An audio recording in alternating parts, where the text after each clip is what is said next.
Thank you very much. Thank you for the opportunity to provide submissions on behalf of LEAF. As you may know, LEAF has been advocating for equality rights for women and girls since 1985, coinciding with the advent of Section 15 of the Charter. In addition to our regular interventions before the Supreme Court of Canada, we also have extensive experience in law reform, including in appearing before parliamentary and Senate committees. We've been involved in numerous family law issues for over 30 years, and my comments today are informed by a committee of family law experts from across the country. I also want to note that LEAF participated in the broad consultations conducted by Noll and Luke's Place, and we endorsed their brief, and our brief should be read together with theirs. I also want to underscore the positive parts of the bill that my colleagues have emphasized today. And I'm going to launch into my two main points for today, which are related to maximum parenting time and family dispute resolution. So as you know, with respect to maximum parenting time, under the bill, Section 16.2 would require a court in allocating parenting time to give effect to the maximum parenting time principle, which is generally understood as being that maximum contact and care by parents is a good thing for children. Even though maximum parenting time may seem like a good idea, the reality is that research in Canada and elsewhere documents the devastating impact to women and children of the assumption that maximum contact with both parents is good. It's important to carefully review research and expert evidence on this issue. The bottom line is that if one parent has not been an attentive parent to date, the time of separation, a time of high conflict and serious danger, is not the time to try to encourage this. What is needed is the amount of contact that's appropriate on the facts of a given case for the best interests of a child, and maximum contact isn't necessarily the best in many cases. It needs to be an individualized assessment of the specific context, the best interests of the child in each individual case. But the key point for the purpose of the wording of the legislation is that the assumption about maximum contact is so pervasive that unless it's specifically debunked, and even then it has a vastly undue influence to the detriment of women and children. The problem is that assumptions in legislation about maximum contact are known to result in reduced scrutiny of issues associated with safety and other best interests of the child factors. And that's the case, and here's the important point, that's the case even when the best interests of the child are built into the maximum time provision, as they have been here. So in other words, I realize that Section 16.2 is worded to include reference to the best interests of the child. But I guess what I'm saying is I don't think that's enough. The heading says maximum parenting time, and any suggestion that this principle should be complied with is very concerning. I want to give you the example of the Family Law Act in BC. That legislation makes explicit efforts to take account of family violence and to focus on the best interests of the child only when it comes to parenting or contact orders. So that's the best interest is the only thing that can be taken into account. There's no maximum contact provision, and the Act explicitly says there's no presumption of equal parenting time.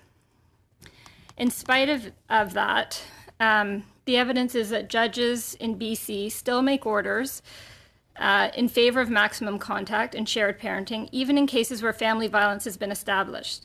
They tend to underestimate the consequences of being abused or exposed to abuse and treat shared parenting as a presumption, even when there's no presumption at all in the Act.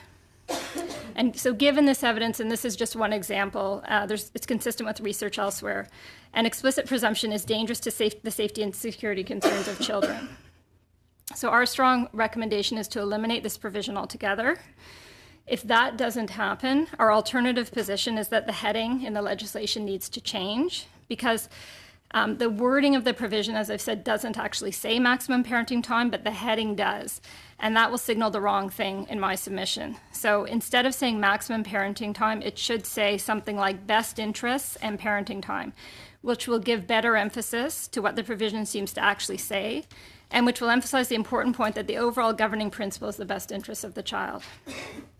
We also endorse a further provision that clarifies that there should be no presumption that things be shared equally or for maximum parenting time, and that's set out in our brief and also in Noll and Luke's Place's recommendations. And that's similar to the language in the BC legislation.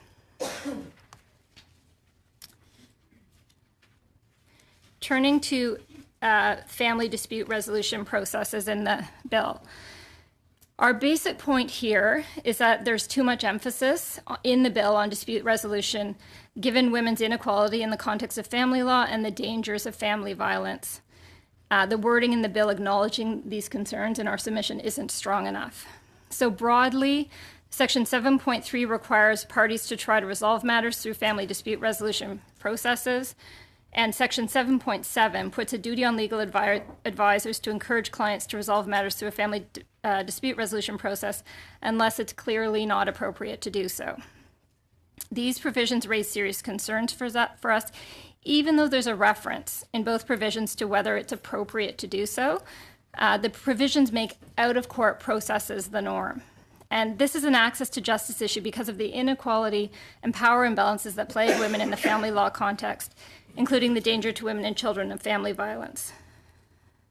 The strong emphasis on dispute resolution processes may encourage women to settle inappropriately in a manner that compromises their safety, security, and well-being and that of their children.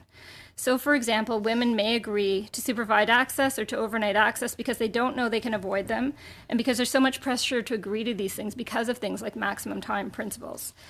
These types of arrangements in some cases lead to serious danger. So the overall point is that there needs to be more explicit reference in the statute to the fact that dispute resolution may not be appropriate in cases of family violence. And there's recommendations in our brief and in the brief of Noll and Luke's place. We're also concerned about the duty imposed on lawyers to encourage women to attempt to resolve matters through dispute resolution processes unless it's clearly not appropriate to do so, and that's the word clearly in the legislation in Section 7.7. Our concern is that this isn't consistent with lawyers' professional obligations. So the obligation on lawyers is to ascertain the appropriate legal principles and best course of action for their clients. And that includes taking into account principles of substantive equality and to represent the client resolutely and to endeavor to obtain the benefit of every remedy authorized by law.